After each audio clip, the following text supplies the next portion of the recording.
Right, I'm pleased with the way these have come out. This one is really clean. It's a little bit of flash just where the mould halves were. You can see a bit there. Some of these letters aren't perfect. It's obviously it's broken out a little bit when pulled the 3D print out.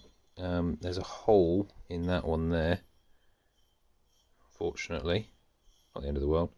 That one's pretty clean. That one's very good. You know, still the odd little bit of sand, but they're pretty